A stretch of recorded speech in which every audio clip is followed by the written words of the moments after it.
Eduardo Costa ignora a pena e pode ser preso em caso envolvendo Fernanda Lima. Entenda. Cantor sertanejo foi condenado por difamação após disparar ofensas contra a apresentadora nas redes sociais. O Ministério Público, MP, do Rio de Janeiro, solicitou que a pena de Eduardo Costa, de 46 anos, seja substituída de restritiva de direitos para privativa de liberdade, o que pode resultar em sua prisão. O cantor sertanejo foi condenado em meados de 2022 por difamação, após ofender Fernanda Lima em suas redes sociais. Procurada pela quem? O Tribunal de Justiça do Rio de Janeiro. TJJ explicou que o MP fez a solicitação após o artista não cumprir a pena inicial. Sociais. Procurada pela quem? O Tribunal de Justiça do Rio de Janeiro. TJJ explicou que o MP fez a solicitação após o artista não cumprir a pena inicial. O Ministério Público requereu a revogação da substituição da pena restritiva de direitos para conversão em pena privativa de liberdade. 2 cartas precatórias foram encaminhadas para os juízos das comarcas de Indianápolis, em São Paulo e de Belo Horizonte, em Minas Gerais, cidades onde o cantor possui residências, para intimá-lo junto com a sua defesa para justificarem as razões do descumprimento da sentença.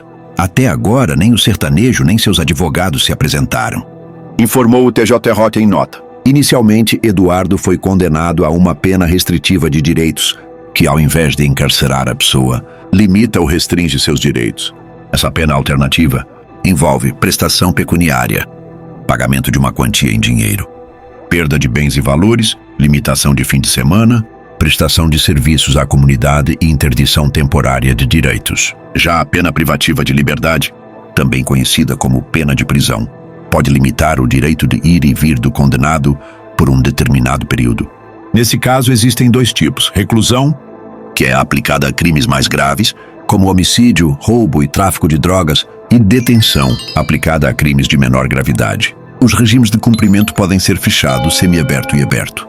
Nesse último caso, a pena deve ser cumprida em uma casa de albergado, local que acolhe pessoas que estão cumprindo pena, em regime aberto ou com limitação nos fins de semana, ou em um estabelecimento adequado. Quem define os detalhes da pena da pessoa condenada é o juiz responsável pelo caso. Relembre o caso. O processo foi movido depois da exibição de uma das edições do Amor em Sexo, que Fernanda apresentava na TV Globo, e Eduardo fez um post xingando a apresentadora de imbecil e acusando seu programa de ser esquerdista, destinado a bandidos e maconheiros. Ele também incitou o povo brasileiro a sabotá-la. Isso porque, no programa, a apresentadora abordou a luta das mulheres contra o machismo, racismo e homofobia. O caso foi parar na justiça e, na decisão, o juiz Eric Scapim Cunha Brandão destacou o fato de as ofensas potencializarem a possibilidade de incitação do discurso da violência contra a apresentadora. Eduardo foi condenado na época a pagar uma indenização por danos morais no valor de 70 mil à atriz. O caso chegou aos tribunais, depois que o apresentador, a atriz, entrou com uma ação judicial sobre as declarações ofensivas de Eduardo. Tais casos geralmente se enquadram nas leis de difamação, danos morais ou cyberbullying no Brasil, particularmente quando o discurso ameaça a dignidade ou incita danos. O juiz Eric Scapim Cunha Brandão enfatizou que as observações de Eduardo iam além do mero insulto. O tribunal determinou que o conteúdo ofensivo amplificou o risco de incitação à violência contra a vítima. Isso destaca o reconhecimento legal das potenciais consequências no mundo real do discurso prejudicial, especialmente em contextos onde figuras públicas podem enfrentar riscos elevados. A lei brasileira protege os indivíduos de ataques à sua honra e dignidade nos termos do Código Civil, artigos 186 e 97.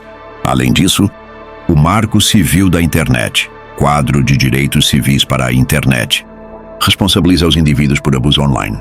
A decisão do juiz provavelmente considerou estas estruturas, particularmente a ligação entre o discurso e a violência potencial. Eduardo foi condenado a pagar bainas, 70 mil por danos morais. Indemnização por danos morais. Tais danos visam compensar a vítima por sofrimento emocional e servem como um impedimento contra conduta semelhante por parte de terceiros. A decisão sublinha como os tribunais podem pesar os danos potenciais do discurso, e não apenas a sua intenção. Neste caso, o risco de incitação à violência contra uma figura pública foi um fator crítico. Alinha-se com as tendências legais no Brasil e no mundo, onde o discurso online prejudicial é cada vez mais examinado por seu impacto social. Este caso reflete os esforços para equilibrar a liberdade de expressão, com proteções contra o assédio e o incitamento à violência. Demonstra também o papel do Poder Judicial na abordagem dos desafios da era digital, onde a retórica prejudicial pode rapidamente aumentar e pôr em perigo os indivíduos. Se surgirem mais pormenores, por exemplo, recursos ou leis específicas citadas, a análise poderá ser mais aperfeiçoada. Por enquanto, o caso serve como um exemplo de como os tribunais brasileiros podem responsabilizar os indivíduos por discursos que ameaçam a segurança e a dignidade das figuras públicas.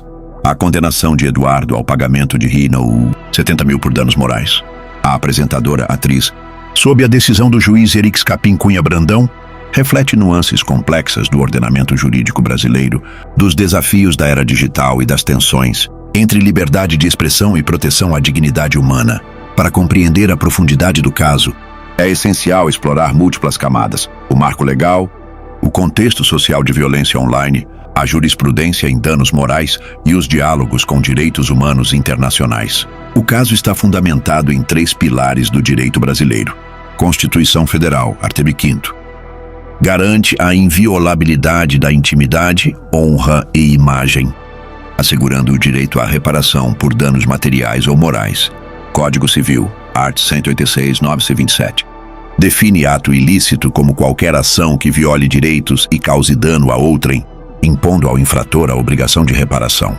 Marco Civil da Internet, Lei 12.983, estabelece diretrizes para o uso da internet no Brasil, incluindo a responsabilidade civil de usuários por conteúdos ilegais, artigo 19.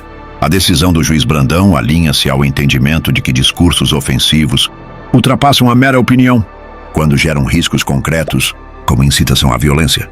Isso ecoa precedentes do Superior Tribunal de Justiça, STJ, que reiteram que a liberdade de expressão não é absoluta e cede ante danos à honra ou à segurança pública. SIA.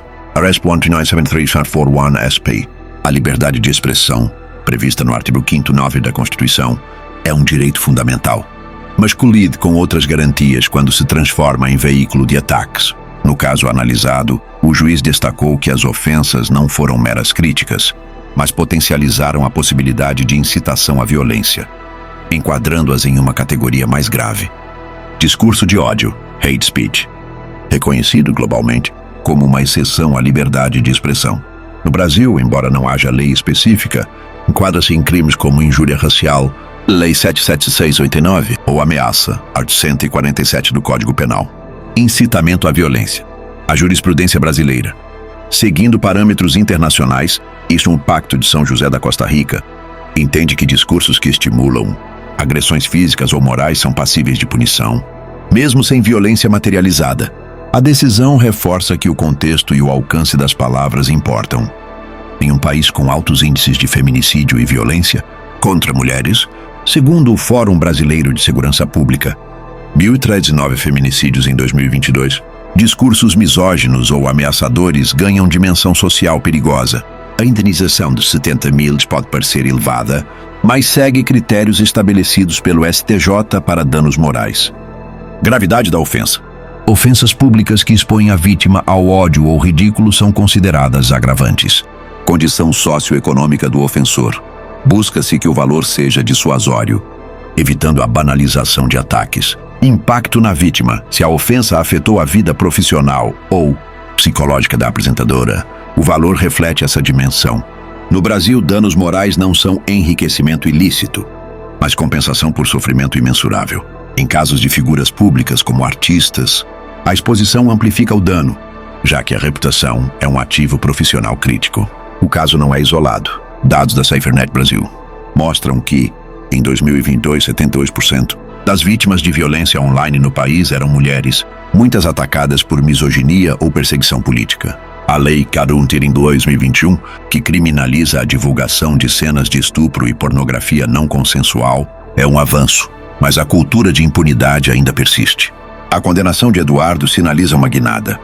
Tribunais estão mais sensíveis à violência de gênero digital, reconhecendo que discursos online têm impacto tangível. A apresentadora, como figura midiática, enfrenta riscos amplificados, como doxing, exposição de dados pessoais ou campanhas de assédio coordenadas.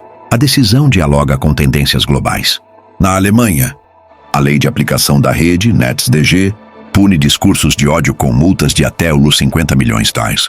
No Venezuela, embora a primeira emenda proteja a liberdade de expressão, o caso Brandenburg v. Ohio 1902 proíbe discursos que incitem ação ilegal iminente.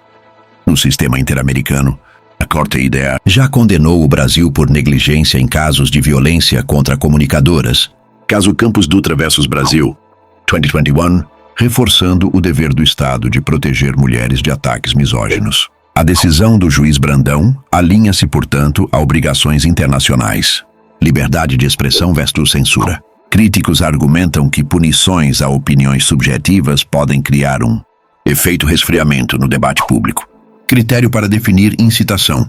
Como diferenciar uma ofensa pessoal de um risco real de violência? O STJ exige nexo causal claro, mas casos limítrofes geram insegurança jurídica. Valores indenizatórios. Para alguns, 70 mil é alto para um indivíduo comum. mas insignificante para figuras públicas com renda elevada. O juiz Brandão, ao focar na potencialização do risco, optou por uma interpretação preventiva. O direito penal moderno não deve aguardar a violência materializar-se para agir. O caso ilustra como o Poder Judiciário brasileiro está adaptando-se aos desafios da hiperconectividade. Ao responsabilizar Eduardo, a decisão protege grupos vulneráveis, especialmente mulheres em espaços públicos digitais. Estabelece parâmetros para futuros casos de discurso de ódio online. Reflete demandas sociais por um ambiente digital seguro, onde a liberdade não seja sinônimo de impunidade. Embora desafios permaneçam, como a lentidão processual e a dificuldade de rastrear autores anônimos, o veredito reforça que no Brasil, a dignidade humana continua sendo um valor constitucional inegociável, mesmo na fronteira fluida da internet.